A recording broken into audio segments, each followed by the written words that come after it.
achije prero gabicho chwale do makahawa kitudo gi ketho mopogore opogore e kinde ng'anyo manyoro. We have stooped too low as a country, and we cannot sit to wait for another attack like they did yesterday.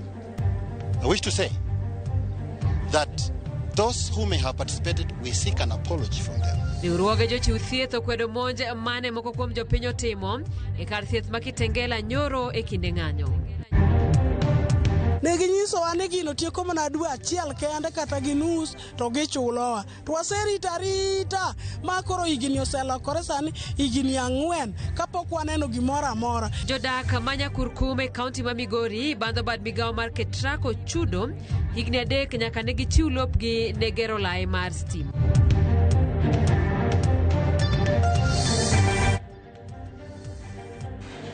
Arwakini machiegni e kagi kacha nyinga Milton Ochieng. Achije mitudo kod ketho mwandu mag doho ma Kiambu e kinde ng'anyo ma tarik 25 dwe mokalo ochwale doho. Achije go oting'o Peter Kawanjiru mane owe thuolo juma mokalo kendo bang'e noduogo make go bila.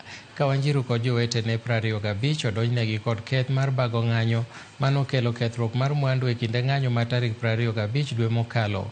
Burano dhi nyime doho ma Kahawa ka moko kuom okinde mag achijego koting'o jatelo maketo sirkal tesre Kalonzo Musyoka gi Eugene Wamalwa e kinde okinde mamoko okwedo dwaro mar medo dino ne achijego eko gi keth mitudo gigo kod timbe njore.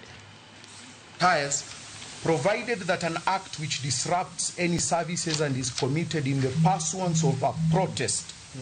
In fact, Porter does not use the description of the Constitution which says peaceful.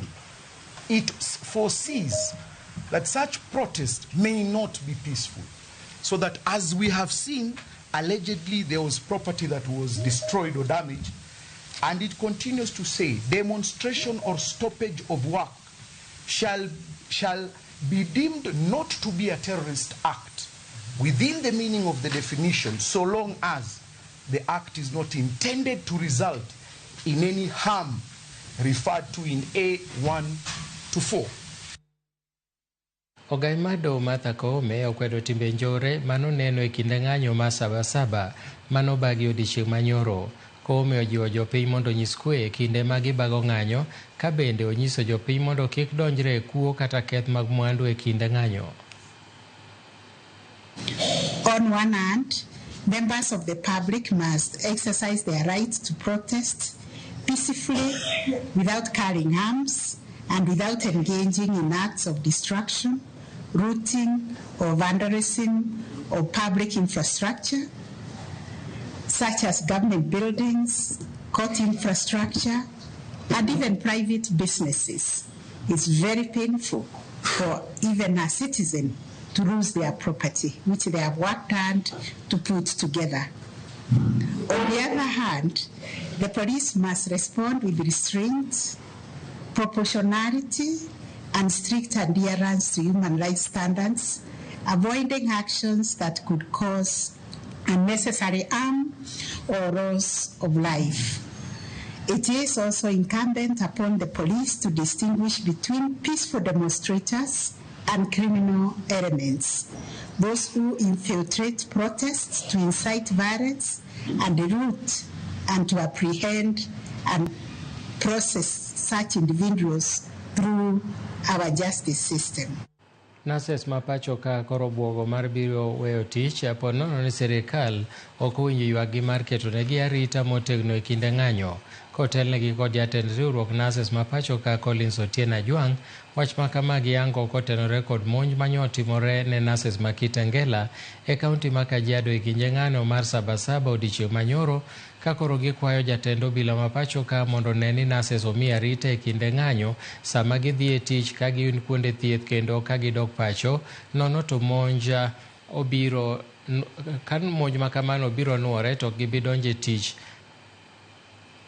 Ose goe kama ya thieth ose ma kama ya thieth ose tam donje tich kama ya thieth igoyo kamutie pok notimore omiyo ma wadagi kabisa kendo wakwedo yo mamalo okang' mamalo kabisa ni ka gino jako timore no mul kata nasa achiel e Republic of Kenya ka kadhi tich kata kado kode kata facility to ok wabi donjo e tich chieng' demonstration. Omiyo wakwayo sirikal mamalo kotelne gi Inspector General mar Police to gi Cabinet Secretary mar Health ni mondo okaw warning ni and okaw gima wawacho ni very seriously ni moving forward kaka wadhi mbele ni kopo ni jathieth kopo ni nas ng'ato chako mulo e Kenya ka mangima to chieng' demonstration mora amora oseneno dong' nono. Duol mochungo ne rango achiel mar oganda NCIC koro dwaro mondo mak bura ne manen jalup jatend piny Rigathi Gachagua bang' rem chopo e apisi maduonero maduoko penjo weche manowacho ni kidek yiero mabiro bed kod tulo. Jakom maduol makamano Dr. Samuel Kobia owacho ni nyaka sani gisechwalo ng'ur e wi wachno e apisi ma jomin buche ka bende oyango ni gisechako timo nonro e wi jaod bura matiati William Kamket e wi gino mawachore ni osiayo tulo e kinde ng'anyo mar rowere ma pachoka. Duolno bende osenek hinyruok kod ketho mwandu mosenenore e pachoka ahinya to kotenore gi ng'anyo manobagi e pachoka wuok tich ka koro gidwaro mondo mi los twak moriwo rowere mar rango yore mar kelo winjruok e pachoka. There is no doubt that goons infiltrated the Gen Z demonstrations. And there seems to be two types of goons here. Those who are, there to target the Gen Z and spoil the party, as it were. And those are there simply as opportunists to loot and to steal. But there are also political opportunists who see this as an opportunity for them to try and gain and attract the Gen Z for their own political ends. And that is what has made these demonstrations as ugly as we saw yesterday. Kaluwore gi liet ma siasa mosechako nyenyore e pachoka, kweth moro mar mine e kaunti ma Mombasa osidho ayanga riwruok midendo ni Mama Kenya Movement mageto yalo kwe pachoka mangima. Ka giloso Mombasa, riwruogno motelne kod Mikai Amida Ridwani kodi chochni mosechako nyedhore e pachoka en ranyisi ni kwe kidek bedo maonge kinde ma dhano osechako timo kampen, omiyo riwruogno geto mar wuoth e pachoka mangima ka yalo kwe. Giramo ni twak owinjore obedie kind jotelo kaachiel kod kweth rowere midendo ni Gen Z mar gayo masiche mag monj kod nek ma sani dhi nyime pachoka to chutho e seche moganda wuok oko mar bago ng'anyo.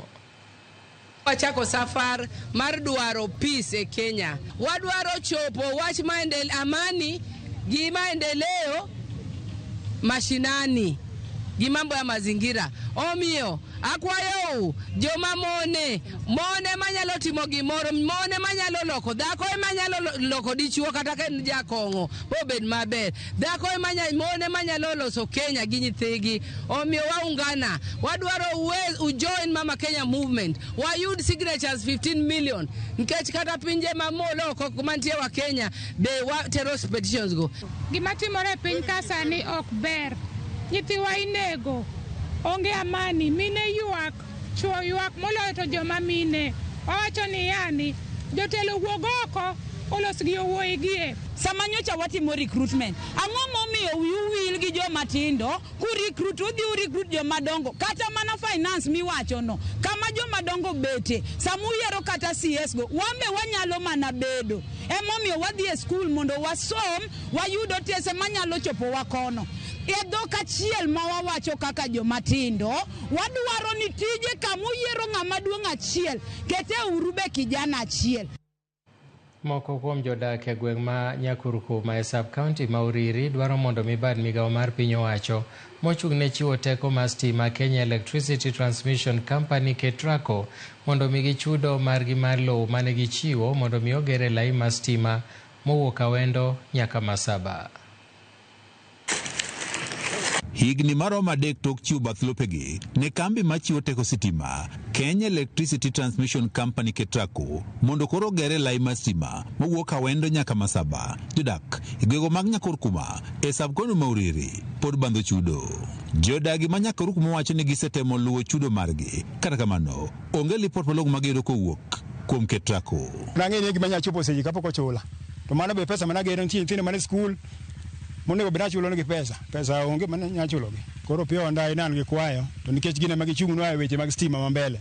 Giwuonwa gi jogi omiwa pesa. Ne ginyisowa ni gino tieko mana dwe achiel kende kata gi nus to gichulowa. To waserita ma koro higni oselokore sani higni 4 kapok waneno gimoro amora. Emomiyo achiwora ni mondo serikal okonya. Mary Atin achiel kuom jogo bandho chudo wacho ni bang' chiwo lope ne Ketraco ne onego darne ode machiegni kod lai mar sitima. Kata kamano mae bende koro pok otim kod kambini.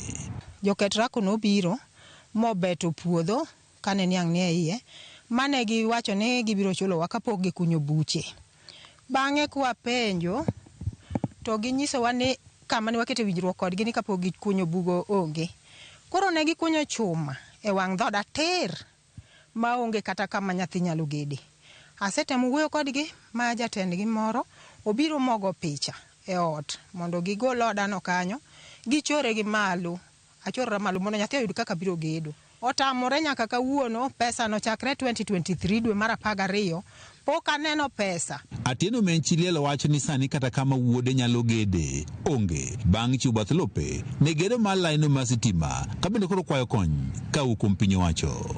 Report mora mora ka penjogi to ginyisa ni giloso kogik kana go sim ne jatelo manonego bed ni loso na wach mondo kelna kata form mar ot mondo gichula. Otamore jatelo koro ok mak sim giloro simbe.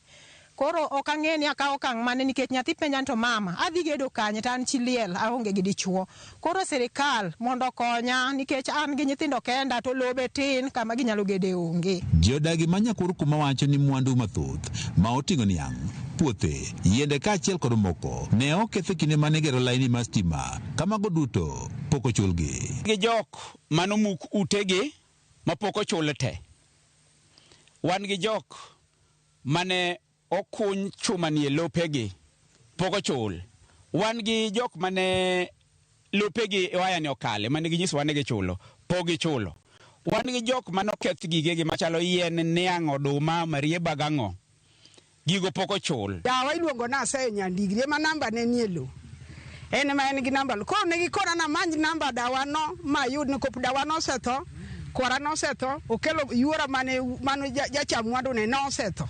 Ne ginyisa na dhi afuad gigo te makel negi monda migi makata ka olo pesa to pesa biro nie yo gichula. Atemo mago te majiola pesa ma dhi godo dwaro gik mane gidwaro go te ma semanyo gigo makelo. Kaka na kelo gigo ng'ama tinde bira mondo konya gi pesa chul kata jogope manalo kata kaka da konyra ot onge. Jono Dera wacho ni poni koro kochulgi e kinde ma juma achiel to dhi chunogi mondo giter ywak margi e doho. Kwayo mheshimiwa marwa mbunge marwa Mark Nyamita mondo miyo aye malo mondo konywa luwo pesa mar Ketraco ni. Wande ne wadhi ir DC marwa ne waresne kes ma wan go ni. Maeni benda parono osetemo kar temo, chief marwa osetemo kar temo. Lakini duoko poko bede nyaka kawuono. Ketraco mondo miwa pesa. Documents te mag jok mochung' kagi gin gi office. Giketonwa pesa e accounts wa to ka dipono nokalo juma achiel to wan gi step mar dhi e court. Okang' maro mar manyo duoko kawuok kuom Ketraco ne ogore Lwanda. George Juma, Ramogi TV, Migori.